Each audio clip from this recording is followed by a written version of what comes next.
আমরা সহজ শর্তে কৃষকদের মধ্যে কৃষি ঋণ বিতরণের ব্যবস্থা করবেন এবং বাংলাদেশের কৃষকের জন্য উন্নত প্রজাতির বীজের ব্যবস্থা আমরা করব। এটা আমাদের নেতার কমিটমেন্ট, এটা আমাদের দলের কমিটমেন্ট। আমরা সেই নেতার দল করি যিনি কথা বলে কথা রাখেন।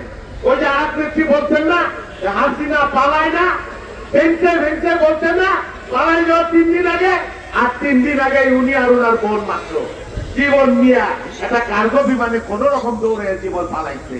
3 দিনের কথা আমরা গর্ব করতে পারি। আমার নেত্রী যে কথা বলেন সেই কথা রাখেন।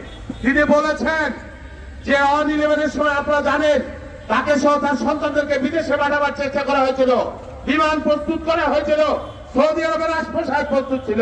তিনি বলেছেন আমাকে হত্যা করতে পারো, আমার সন্তানদেরকে হত্যা করতে পারো, আমি বাংলাদেশ ছেড়ে যাব না। এই দেশে আমার পূর্বপুরুষের কবর, আমার স্বামী এই দেশের জন্য যুদ্ধ করেছেন, আমি এই দেশের মানুষের জন্য রাজনীতি করেছি। বাংলাদেশের বাইরে আমার কোনো ঠিকানা নাই, আমি বিদেশে যাব না।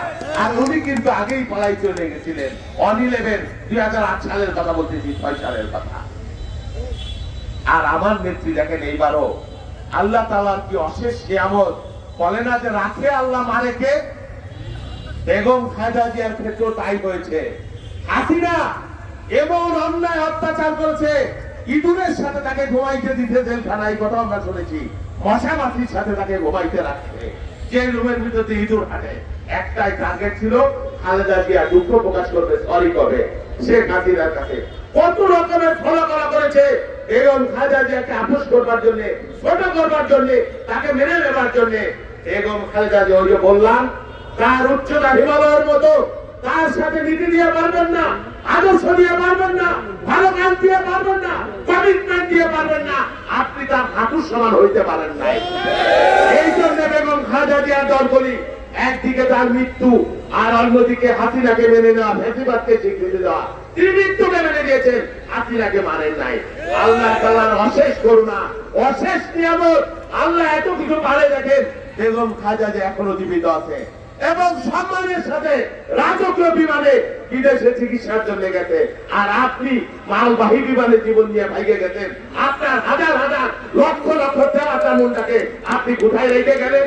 আওয়ামী লীগের নেতারা আপনাদের লজ্জা হয় না? আপনাদের জন্য করুণা। এই নেত্রী আপনাদের কথা একবারও চিন্তা করলেন না, নিজের জীবন আর বোনের জীবন। আর কুস্তি গাছি যেখানে যেটা ছিল তৈরি করতে 34 জন এমপি বানাইতেন। শেখ মুজিবের তালুকা ছিল।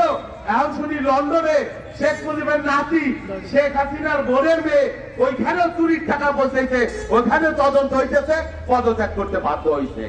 আর একটা আমেরিকা এতক অবস্থা, আর সংসারের অবস্থা তো ছেড়া বেড়া। একটারও কোনো সংসার বলতে কিছু নাই, দেশেও নাই বিদেশেও নাই। ইহুদির মেয়ে, ইহুদির জামাই, ইহুদি খ্রিস্টান নাসারা সব বলে নিয়ে একটা জগা বিরোধী অবস্থা। এই হলো বাংলাদেশের রাজনীতি আর ওনাদের পরিবার। আর লুটপাট, কি পরিমাণ সম্পদ বাংলাদেশ থেকে লুট করেছে আপনারা কল্পনা করতে পারবেন না। ওই যে ব্রিটিশ বেরিয়া কোম্পানি আমলে এত সম্পদ বাংলাদেশ থেকে পাচার হয় নাই।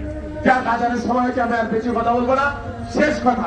শেষ কথা যমুনার পরে আরিচায় কৃষক সমাবেশ হবে। আপনারা এখান থেকে হাজার হাজার নেতৃবৃন্দের নেতৃত্বে কৃষক সমাবেশে সেখানে তারেক রহমান ঐতিহাসিক ঘোষণা দেবে। আপনাদের সবাইকে ধন্যবাদ জানাবে। বাংলাদেশ জিন্দাবাদ, জাতীয়তাবাদী কৃষক দল জিন্দাবাদ, শহীদ জিয়া অমর হোক, বেগম খালেদা জিয়া জিন্দাবাদ, তারেক রহমান ফিরে এসে বাংলাদেশ ফিরে আসবে।